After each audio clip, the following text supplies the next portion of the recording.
आवाज पॉडकास्ट में फिर से आपका स्वागत है। आज जिनसे मैं आपको मिलवाने जा रही हूँ उनका नाम है ललित कुमार। ललित कुमार को इंटरनेट पे कौन नहीं जानता। ये ब्लॉगर हैं, वेब डेवलपर हैं, यूट्यूबर हैं, राइटर हैं, ऑथर हैं और ना जाने और कितनी चीजें करते हैं। बहुत ही छोटी उम्र में इनको पोलियो हुआ था, लेकिन इन्होंने अपनी पढ़ाई को कभी रुकने नहीं दिया। लगातार ही अपनी एजुकेशन में फोकस्ड रहे। इन्होंने लंदन से डिग्री हासिल की। ये कनाडा भी गए पढ़ाई करने के लिए। उसके बाद इन्होंने वेरीड काइंड ऑफ, जो कहेंगे कि करियर प्रोफाइल्स में काम किया है। यूएन के साथ काम किया है और बहुत काम किया है। ललित एक डिसेबिलिटी राइट्स एडवोकेट भी हैं। ये हेड करते हैं एक ऑर्गेनाइजेशन को जिसका नाम है इवारा फाउंडेशन। और इन्होंने कोविड के दौरान भी बहुत लोगों की मदद की थी। और यही नहीं, इन्हें नेशनल अवार्ड भी मिला है प्रेसिडेंट ऑफ इंडिया से। इन्हें हेनरी विस्काडी अवार्ड फ्रॉम यूएस से वो भी मिला है। एनसीपी डीपी एम्फोसिस अवार्ड और बहुत सारे अवार्ड्स इनको मिल चुके हैं। इन्होंने, अब जानते हैं कि ऑनलाइन एक लाइब्रेरी बनाई है जो कि हिंदी काव्य और हिंदी साहित्य पर उनकी जो कृतियां हैं, हिंदी काव्य है, गद्य कोश है, वो सब इन्होंने वहां पर कंजर्व किया है। वो एक लार्जेस्ट ऑनलाइन लाइब्रेरी बनकर रही है। और कितने लाखों लोग इसको विजिट करते हैं, इस वेबसाइट को। और अपना साहित्य बचाने के लिए, अपनी भाषा को बचाने के लिए इनका बहुत बड़ा कंट्रीब्यूशन है उसमें। इन्होंने एक बुक भी लिखी है कुछ समय पहले, विटामिन जिंदगी, इन्होंने खुद लिखी है। तो इन्होंने बहुत ही ईमानदारी से अपने जीवन के एक एक चैलेंज को, अपने जीवन में कुछ जो इंसान गलतियां करता है वो भी बताने में इन्होंने ये हिचके नहीं है। इन्होंने वो भी बताया, तो एकदम ट्रांसपेरेंसी के साथ इन्होंने अपनी लाइफ स्टोरी बताई है। तो आज हमें मौका मिला है उनसे बातचीत करने का, रूबरू होने का। तो आइए मिलते हैं ललित को। नमस्कार। आभास पॉडकास्ट में एक बार फिर से आपका स्वागत है। तो आज जो हमारे बीच आ रहे हैं या आए हैं, वो मेरे एक बहुत पुराने दोस्त हैं। इसलिए मैं उनसे बहुत ही एक कैंडिड तरीके से बात कर सकती हूँ। तो इनके साथ कोई फॉर्मेलिटी नहीं, कुछ नहीं। तो हेलो ललित, कैसे हैं आप? हेलो। हेलो आभा, मैं ठीक हूँ। आप कैसी हैं? बढ़िया बढ़िया। तो हमारे व्यूवर्स को मैं आपका इंट्रोडक्शन कैसे दूं? आप एक ब्लॉगर हैं। आप हिंदी साहित्य के प्रिजर्वर हैं। आप आईटी स्पेशलिस्ट हैं, वेब डेवलपर हैं, ऑथर हैं। तो कौन है आप? मैं कैसे आपका इंट्रोडक्शन दूं? ये सवाल हमेशा मेरे लिए भी बहुत मुश्किल होता है, क्योंकि मैं इतनी सारी चीजें अलग अलग करता हूँ कि मुझे भी बताना थोड़ा मुश्किल पड़ जाता है। तो मेरे ख्याल से ठीक है, जैसा आपने बताया वो इंट्रोडक्शन ठीक है। हाँ, क्योंकि बहुत ही मल्टीपल आपके इंटरेस्ट रहे हैं, बहुत डाइवर्सिफाइड एक्टिविटीज हैं। आप एक नॉन प्रॉफिट के भी फाउंडर और प्रेसिडेंट रहे हैं, इवारा फाउंडेशन के। तो बहुत मल्टीपल एरियाज में आप इन्वॉल्व रहते हैं। तो इसमें से सबसे ज्यादा पसंदीदा क्या है? आप सबसे ज्यादा जो दिल के पास होता है, दिल के करीब, सबसे ज्यादा क्या है? वेल, एक्चुअली ये सारी चीजें ही दिल के करीब हैं, तभी मैं इन सारी चीजों को करता हूँ। इनफैक्ट ये मेरा एक नेचर है कि मैं लगातार सीखते रहना चाहता हूँ, लगातार कुछ ना कुछ नया करता रहता हूँ। मैं अपने फ्रेंड्स को अक्सर ये बात बोलता हूँ कि मैं हर 5 साल में अपना करियर चेंज कर लेता हूँ। तो ज्यादा समय तक मैं एक करियर में भी नहीं रुकता हूँ। इसका मुझे लाभ भी मिलता है, बहुत सारी चीजें सीखने को मिली हैं अब तक भी, और उन हर चीज ने एक दूसरी चीज को सपोर्ट किया है। तो या दैट वे ये सारी चीजें मन के करीब हैं।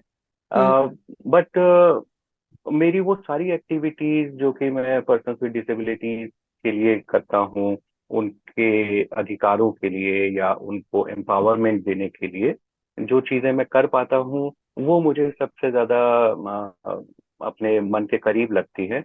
उसकी एक वजह भी है। अ, मेरा हमेशा से मानना रहा है कि मैं ऐसे कुछ काम करूं जिससे कि वास्तव में ऑन ग्राउंड कोई चेंज आए।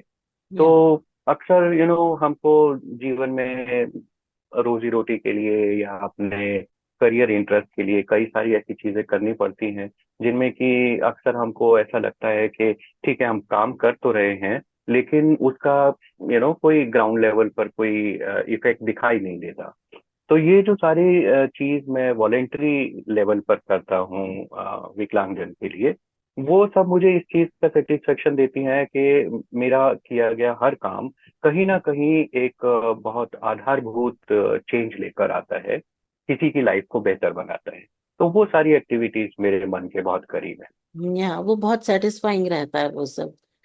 तो या सबसे ज्यादा जैसे आपने कोविड के दौरान भी बहुत लोगों की हेल्प की है, उनको खाना पहुंचाना या किसी तरह से भी, और स्पेशली पर्सन्स विद डिसेबिलिटीज की आपने बहुत ज्यादा मदद की है। तो सबसे ज्यादा किस चीज में आपको लगा कि आप सक्सेसफुल रहे हैं? सक्सेस रेट कौन कौन सी एक्टिविटी में सबसे ज्यादा रहा? कोविड के दौरान कई सारे आयामों में हमने काम किया, और उसमें बहुत सारी चीजें थी। वो एक बहुत डिफिकल्ट पीरियड था सभी के लिए। अ, मतलब हमने हमने एक कोशिश की कि हमने एक इंफॉर्मेशन सेंटर सेटअप किया नोएडा में। तो हम्म। वहां से हम एक तो इंफॉर्मेशन एक्सचेंज करते थे। उस समय इंफॉर्मेशन बहुत ज्यादा इंपॉर्टेंट हो गई थी। राइट। ऑक्सीजन कहाँ उपलब्ध है, रेमडेसिविर कहाँ उपलब्ध है। बहुत से लोगों को खाना नहीं मिल पा रहा था लॉकडाउन की वजह से, तो खाना कैसे मिलेगा, ये सारी चीजें थी। लेकिन फिर भी आई थिंक अगर मुझे सिंगल आउट करना ही पड़े तो मैं कहूँगा कि उस दौरान जो हमने विकलांग जन तक दवाइयाँ पहुंचाई, वो बहुत मुझे जरूरी भी लगा और बहुत ज्यादा सेटिस्फाइंग भी वो एक्सपीरियंस था। लॉकडाउन का समय था, बहुत सारे विकलांगजन जो हैं अकेले रहते हैं या अपने बूढ़े माता पिता के साथ रहते हैं। तो ऐसी स्थितियां हमने बहुत देखी, और वहां हमने पाया कि वो लोग उन लोगों की मेडिसिन सप्लाई का जो रेगुलर एक जो रूटीन था वो ब्रेक हो गया लॉकडाउन की वजह से। तो हमने इस चीज को इंश्योर किया कि उनको जिस भी चीज की जरूरत हो वो उन तक पहुंचे, चाहे वो मेडिसिन हो या और दूसरी मेडिकल सप्लाई हो। यूरिन बैग है, बहुत से लोगों को जरूरत थी। बहुत से लोगों को बेड सोर्स की दिक्कत थी। उनके केयर टेकर जो है वो चले गए थे, तो इस कारण से वो उतना कंफर्टेबल नहीं थे अपनी सिचुएशन में। तो इस तरह की चीजें जो थी वो बहुत सेटिस्फाइंग रही। या हाँ, नहीं बहुत अच्छा है। और ये सब इवारा के मतलब इवारा से आपने किया, इवारा के थ्रू? तो आप नहीं, उस समय इवारा एग्जिस्ट नहीं करता था। ये हमने पूरी तरह एक unorganised group of friends, informal group कह सकते हैं आप, एक सपोर्ट। उसके उसके तहत ये किया। जी जी जी जी, बहुत अच्छा। बहुत अच्छा। तो आप अ, आपके बहुत वेरिड इंटरेस्ट है। आपका इवन जो एजुकेशनल बैकग्राउंड है, आपने बायो इन्फॉर्मेटिक्स किया है, आपने आईटी में भी किया है, आप जीएनआई आईटी में गोल्ड मेडलिस्ट रहे हैं। तो इतना जो डाइवर्स आपका एजुकेशनल बैकग्राउंड है, आपने यूके में जाकर अपनी एजुकेशन कंप्लीट की, हायर एजुकेशन, इवन कनाडा भी आप गए। तो ये जो बायो इन्फॉर्मेटिक्स वाला पार्ट है, जहाँ पे ये बायो आ जाता है, वो एक चोजन था या बाय चांस था जो ये फील्ड था? नहीं, ये डेफिनेटली चोजन था। क्योंकि बिल्कुल शुरुआत से मेरा मन था कि मैं वेट लैब के अंदर काम करूं। वेट लैब उन लेबोरेटरीज को कहते हैं जहां पर कि हम रियली एक्सपेरिमेंट करते हैं। जैसे मेडिकल लेबोरेटरीज हो गई, केमिस्ट्री की लैब्स हो गई। मैं हम्म। वहाँ काम करना चाहता था, मेरा मन था कि मैं साइंटिस्ट बनूं। लेकिन ग्रेजुएशन के दौरान जो मेरा एक्सपीरियंस रहा, बीएससी मैंने की, तो उस दौरान जो एक्सपीरियंस रहा वो कोई बहुत अच्छा नहीं था। मैंने पाया कि हमारी जो बिल्डिंग्स हैं वो एक्सेसिबल नहीं थी, लेबोरेटरीज तो बिल्कुल भी एक्सेसिबल नहीं थी। तो या उस कारण से उस समय मुझे वो जो अपना एक इच्छा थी वो छोड़नी पड़ी, क्योंकि मैं उतनी देर तक खड़ा नहीं रह पा रहा था जितनी देर उन एक्सपेरिमेंट को करने में लगती थी। सारे एपरेटस, बड़े बड़े एपरेटस उठा के एक जगह से दूसरी जगह रखना, ये सब हो नहीं पा रहा था। सो मेरा इंटरेस्ट इस सब्जेक्ट में था। सो बायो को छोड़कर मैंने शिफ्ट किया सॉफ्टवेयर पर, कंप्यूटर्स पर। और हम्म। उसमें मैंने अपने करियर की शुरुआत की। लेकिन मेरा वो जो बायो का इंटरेस्ट था वो फिर भी मेरे साथ बना रहा। तो फाइनली मैंने दोनों इन चीज़ों को कंबाइन करते हुए बायो इन्फॉर्मेटिक्स स्टडी किया। बायो इन्फॉर्मेटिक्स ऐसी फील्ड है जिसमें कि हम कंप्यूटर्स की नॉलेज को अप्लाई करते हैं बायोलॉजिकल डेटा पर। जैसे जेनेटिक्स का डेटा हो गया, या। तो इन चीज़ों पर हम कंप्यूटर एप्लीकेशन अप्लाई करते हैं। हम्म। तो जिस समय आपने किया तब तो इसके इस सब्जेक्ट के लिए कोई ज्यादा करियर प्रोस्पेक्ट्स नहीं थे। बहुत नया सब्जेक्ट था, लोगों ने सुना भी नहीं था। तो अब क्या है, इंडिया में इसके करियर प्रोस्पेक्ट्स हैं क्या इस सब्जेक्ट के? बायोइन्फॉर्मेटिक्स जब मैंने किया था तो उस समय एक कह सकते हैं कि एक इमेच्योर फील्ड थी। या। अब वो काफी मैच्योर हो चुकी है। उसके अंदर काफी नए एप्लीकेशंस डेवलप हो चुके हैं जो कि हमारे काम को आसान बनाते हैं। अ, ये मैंने देखा है कि भारत के अंदर धीरे धीरे एक एक वक्त ऐसा आया था जब लगभग हर यूनिवर्सिटी बायोइन्फॉर्मेटिक्स में एक कोर्स उपलब्ध करा रही थी, चाहे वो मास्टर्स लेवल पे हो या डिप्लोमा लेवल हो। लेकिन धीरे धीरे एक डिक्लाइन भी देखा। अब बहुत कम जगह आपको बायोइन्फॉर्मेटिक्स का कोर्स करने के लिए मिलता है। तो एजुकेशन की जहाँ तक बात है, मुझे लगता है कि भारत में अपॉर्चुनिटीज अब कम हो गई हैं। तो अगर कोई बायोइन्फॉर्मेटिक्स अब करना चाहता है तो मुझे लगता है कि बाहर उसके लिए बेहतर अपॉर्चुनिटीज हैं। जैसे सिंगापुर एक बहुत अच्छी जगह है बायोइन्फॉर्मेटिक्स के लिए। साउथ कोरिया, यूके, ये ओके। दो तीन कंट्रीज है जहाँ पर बायोइन्फॉर्मेटिक्स को काफी सपोर्ट किया जाता तो उसके बाद आपने अपना जो एक आपका एक लगातार, जिस तरह से मैं भी आपको पिछले 10-12 सालों से जानती हूँ, आपका जो करियर है ज्यादा करके ब्लॉगिंग में, आपका राइटिंग में इंटरेस्ट भी है। और आपके टेक्निकल जो टेक वेलकिन करके एक ब्लॉग है, मुझे अभी भी याद है। तो उसके आपने उसमें अपना ज्यादा फोकस रखा, ब्लॉगिंग पर।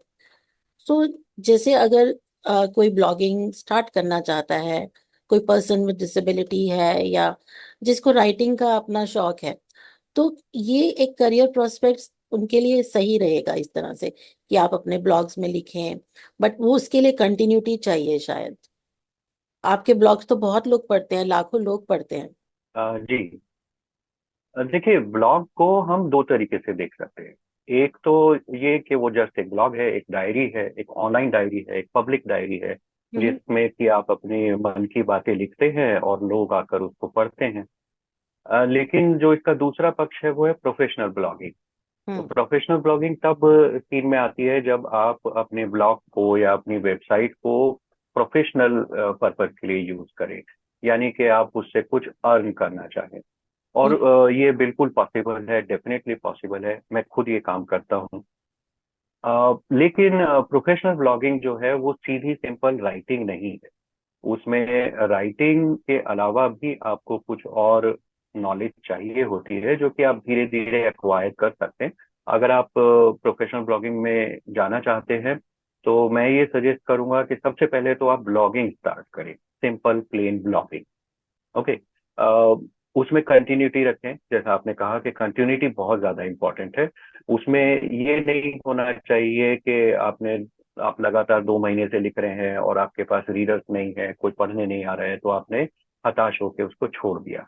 ऐसा नहीं होता है। देखिए, प्रोफेशनल ब्लॉग्स को एक अचानक जो उनके अंदर एक जंप आता है, कभी कभी वो 6 महीने में भी सफल हो जाते हैं, कभी उनको 2-3 साल भी लग जाते हैं।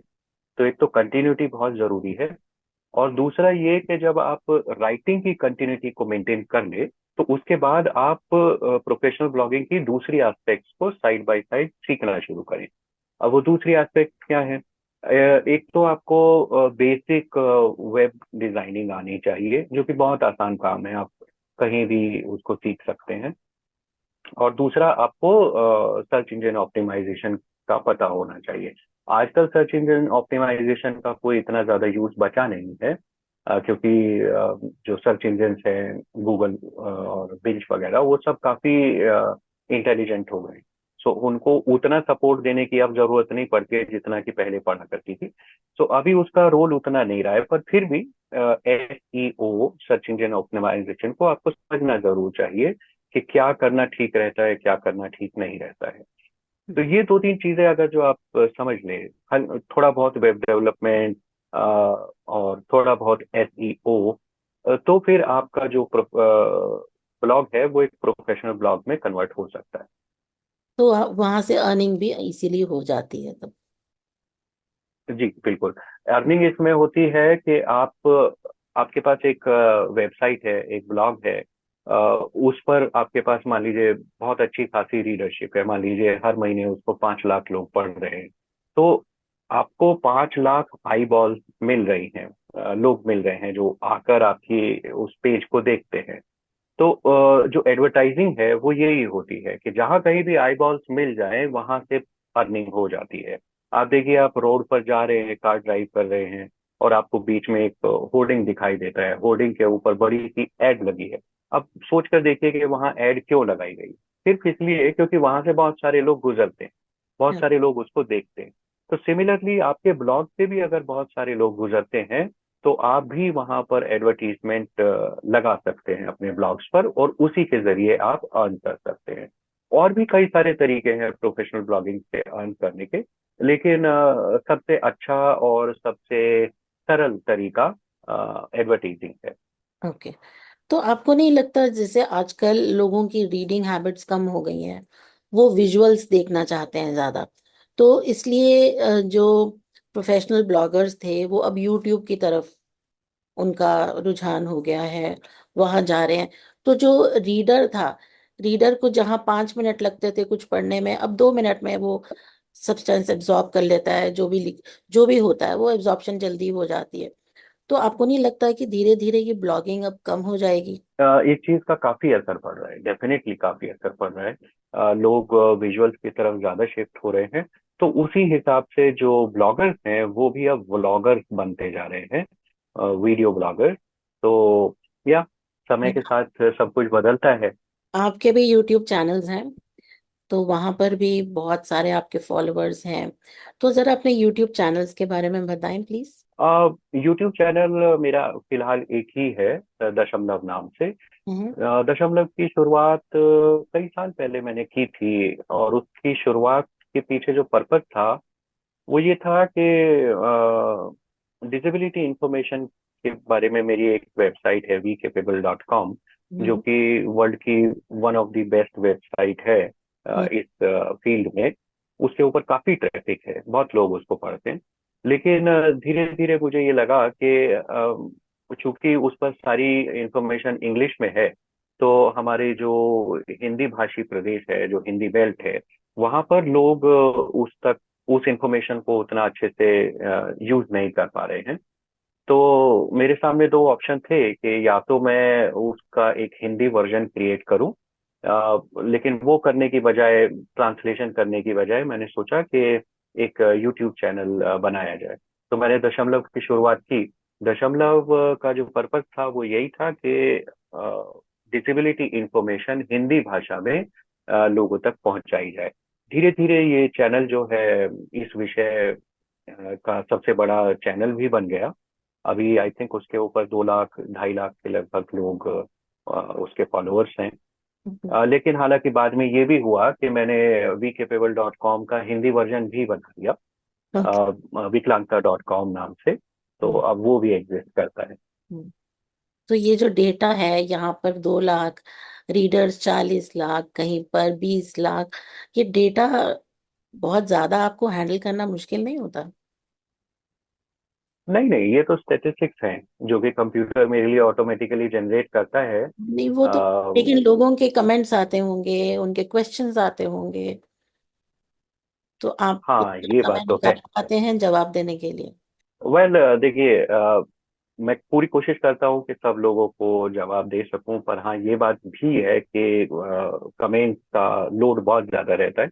तो सब कमेंट्स का नहीं दे पाता हूँ जवाब, बट ज्यादातर का देने की कोशिश करता हूँ। और ये भी कोशिश करता हूँ कि अगर कुछ सवाल रिपीटेड हैं तो उनका आंसर मैं अपनी किसी वेबसाइट के ऊपर एक लेख की फॉर्म में उसको पब्लिश कर दूं, ताकि मुझे वो सवाल का जवाब बार बार ना देना पड़े। ये अच्छा आइडिया। तो जैसे वी कैपेबल का जो नाम है, वो नाम सुनकर समझ में आता है कि ये कैपेबिलिटी पे, एबिलिटीज पे, इस पे बेस्ड हो गया, इसका जो भी सब्सटेंस होगा, मटेरियल होगा। लेकिन जो आपका यूट्यूब का चैनल है दशमलव, ये नाम ये क्यों रखा? वेल, ये इंटरेस्टिंग सवाल है। एक्चुअली शब्द मुझे पसंद पसंद है, दशमलव। मेरी एक वेबसाइट है दशमलव.com, और ये डोमेन नेम मेरे पास काफी समय से, करीब शायद 15 साल से ये डोमेन नेम है मेरे पास। तो उस समय आइडिया ये था कि हम एक चैनल के साथ साथ जो दशमलव.com है उसको भी हिंदी वर्जन के तौर पे डेवलप करेंगे, वी केपेबल का हिंदी वर्जन। ओके। लेकिन फिर बाद में वो आइडिया ड्रॉप कर दिया गया, लेकिन जो नाम है वो दशमलव उसका पड़ गया। या आई कैन से कि मुझे शब्द ये पसंद है। ओके, तो इस वजह या से। या आपका कविता कोश है, गद्य कोश है, तो जो जिस तरह का आप काम करते हैं आईटी में या डेवलपमेंट में, ये जो साहित्य का जो एरिया है, अगेन ये बहुत टू डिफरेंट, टू डाइवर्स जो भी है फील्ड्स हैं, इंटरेस्ट भी डिफरेंट है। तो ऐसा कैसे आपने जो ये लाइब्रेरी बनाई है, ऑनलाइन लाइब्रेरी बनाई है कविताओं की और लिटरेचर की, हिंदी साहित्य की, तो ये इसके पीछे रीजन क्या था, ये क्यों बनाया? क्योंकि आपके इंटरेस्ट तो टेक्निकल चीजों में है ज्यादा। तो साहित्य में आपको इंटरेस्ट था, या ये you just wanted to create something different? Interest था डेफिनेटली। पोइट्री में मुझे इंटरेस्ट था। लेकिन साथ में एक और कारण भी था कि जिस समय कविता कोश की स्थापना हुई, गद्य कोश की स्थापना हुई, आई थिंक लगभग 20 साल हो चुके हैं, 18 साल हो चुके हैं टू बी प्रिसाइज। तो उस समय इस तरह का कोई एक लाइब्रेरी अवेलेबल नहीं थी। तो मुझे लगा कि मैं बना सकता हूँ। देखिए, कंप्यूटर की नॉलेज जो है ना, वो हमारे लिए बहुत सारे रास्ते खोलती है। जी। कंप्यूटर एप्लीकेशन के जरिए सेम नॉलेज को आप किसी भी डोमेन के ऊपर अप्लाई कर सकते हैं। तो जो मेरी कंप्यूटर की जो स्किल्स हैं उनको मैंने साहित्य पर भी अप्लाई किया है, मैंने उसको डिसेबिलिटी पर भी अप्लाई किया है, मैंने उसको साइंस पर भी अप्लाई किया है। तो सेम नॉलेज है, लेकिन ये जो डिजिटल दुनिया है इसमें आप सेम नॉलेज को अलग अलग डोमेन्स में अप्लाई करके अलग अलग काम कर सकते हैं। तो मैंने कविता कोश के केस में वही किया। उस समय इस तरह का कोई एक एनसाइक्लोपीडिया नहीं था हिंदी पोइट्री का। सो मुझे लगा कि मैं क्रिएट कर सकता हूँ, व्हाई नॉट। लोगों ने विकिपीडिया भी क्रिएट किया था कभी इसी तरह के सोच के तहत। या तो जब विदेश में लोग इस तरह का काम कर सकते हैं तो हम हिंदुस्तान में क्यों नहीं कर सकते? तो अभी उसकी बहुत बहुत लोग आते हैं उस पे, किस तरह का ट्रैफिक है उस पर? हाँ, काफी काफी लोग हैं, लगभग आई थिंक रोजाना 20 से 30 हजार लोग उसका इस्तेमाल करते हैं। उसका एक मोबाइल ऐप भी है, उसको भी बहुत लोग यूज करते हैं। अ, साथ में एक चीज और कि ये दोनों प्रोजेक्ट जो हैं, कविता कोश और गद्य कोश, अपनी फील्ड के पायनियरिंग प्रोजेक्ट रहे। सबसे पहले यही प्रोजेक्ट शुरू किए गए थे। उसके बाद और भी लोगों ने इसी लाइन पर और प्रोजेक्ट सब शुरू कर दिए हैं। तो हम्म। खुशी होती है कि एक एक फील्ड को हम आगे ले जा पाए, और अब जो हमारा साहित्य है वो अच्छे से इंटरनेट पर प्रिजर्व हो रहा है, लोगों तक आसानी से पहुंच रहा है। हम्म। और आपने अपनी एक बुक भी लिखी है, विटामिन जिंदगी। विटामिन जिंदगी, सुन, जो ये नाम है ये बहुत कैची है। तो जिंदगी कैसे विटामिन बन सकती है लोगों के लिए? वो आपने शायद अपने वेल, एग्जाम्पल, अपनी स्टोरी से उसमें प्रूव किया है लोगों को। विटामिन जिंदगी का एक स्पेसिफिक मीनिंग है। जब इसको हम नाम सिलेक्ट कर रहे थे किताब के लिए, तो उस समय अ, हमने बहुत सारे नाम सोचे। विटामिन जिंदगी एकदम से कैची नाम लगा, साथ में ये मीनिंगफुल भी मुझे लगा। इटालियन भाषा में वीटा का मतलब होता है जिंदगी, जीवन। तो ओके। वीटा मीनिंग जिंदगी भी एक इसका मीनिंग बनता है। हालांकि जो मेरा इसके पीछे जो ओरिजिनल आइडिया था इस नाम के पीछे, वो ये था कि मुझे मुझे हमेशा से ये महसूस होता रहा है कि हमारे मन को भी कुछ विटामिन्स की जरूरत होती है। हमारी बॉडी को जिन विटामिन्स की जरूरत होती है, जिन मिनरल्स की जरूरत होती है, जिन माइक्रो न्यूट्रिएंट्स की जरूरत होती है, उनके बारे में हम अक्सर बात करते हैं। लेकिन मन को भी कुछ इसी तरह के न्यूट्रिएंट्स की जरूरत पड़ती है, जो कि बेसिकली पॉजिटिव थॉट्स होती हैं, हमारी सकारात्मक भावनाएं होती हैं। हम्म। उन्हीं को मैंने मन विटामिन का नाम दिया। और मन विटामिन का एक कैप्सूल तैयार किया, जिसको कि हमने विटामिन जिंदगी का नाम दिया। तो that was the idea behind this title. या तो आपको नहीं लगता कि जो आपने ये अपनी लाइफ की स्टोरी लिखी है, कि जैसे आपको बहुत छोटी उम्र में पोलियो हो गया था, और उसके बाद आपकी बहुत सारी करेक्टिव सर्जरीज हुई, या जो भी आपको दिक्कतों का सामना करना पड़ा, कैसे आपने उन चैलेंजेस को नेविगेट किया, आपने ये सब लिखा है इस किताब में, और बहुत ट्रांसपेरेंसी के साथ। कहीं कहीं हमें बहुत रूथलेस भी होना पड़ता है, अपनी लाइफ की स्टोरी बताने के लिए अपने साथ रूथलेस होना पड़ता है, and we have to undergo the same pain while writing, कि जब हम दोबारा से वो सोचते हैं, रिकलेक्ट, वो दर्द फिर से होता है।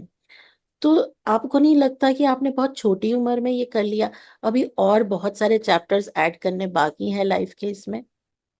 या डेफिनेटली। सी, जब विटामिन जिंदगी लिखने का जो मेरा आइडिया था वो पुराना, आई थिंक मैंने इसको 2010 में सोचना शुरू किया था, 2011 में इसको लिखना शुरू किया। इसको लिखने में काफी लंबा समय मैंने लिया। और जब मैंने इसके बारे में सोचना शुरू किया था, तो कुछ फ्रेंड्स ने मुझे ये फीडबैक दिया भी कि भाई, अभी तो उम्र बहुत छोटी है, अभी से क्या तुम आत्मकथा लिख रहे हो, अभी तो बहुत जिंदगी पड़ी है। तो मैंने सोचा कि हाँ, वैसे देखा जाए तो एक तरीके से बात ठीक भी है।